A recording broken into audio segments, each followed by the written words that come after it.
Hello दोस्तों, आज हम आपको पढ़ाएंगे रस के बारे में। पहला है हास्य रस। हास्य रस के बारे में आज हम सीखेंगे ये क्या होता है। पहला है वेशभूषा, वाणी, चेष्टा आदि की विकृति आदि को देखकर हृदय में जो भाव उत्पन्न होता है वह हास्य कहा जाता है।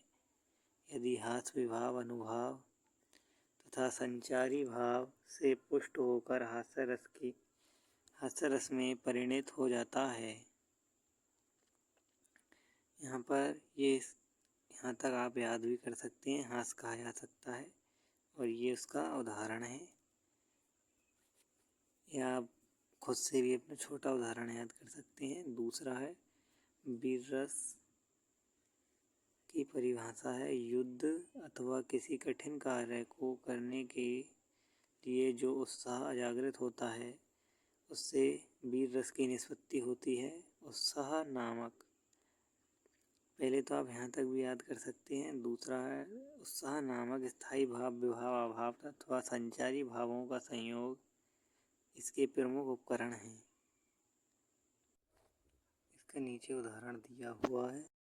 तीसरा है करुण रस। बंधु विनाश, बंधु वियोग, द्रव्य विनाश और प्रेमी के सदैव के लिए बिछड़ जाने के कारण करुण रस उत्पन्न होता है। शोक नामक स्थायी भाव, विभाव, अनुभव और संचारी भाव के संयोग से करुण रस की उत्पत्ति होती है। ये उदाहरण दिया हुआ है यहाँ पर। फिर है श्रृंगार रस।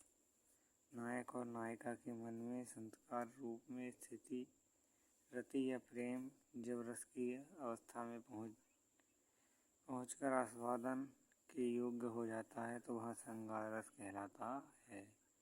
रति नामक स्थायी भाव का जब विभाव, अनुभव और संचारी भाव से संयोग होता है तो वहाँ श्रृंगार रस होता है। श्रृंगार रस के दो भेद होते हैं, संयोग श्रृंगार और दूसरा है वियोग श्रृंगार। ये आपके विवरण नहीं आएंगे इसलिए आपको नहीं लिखना है।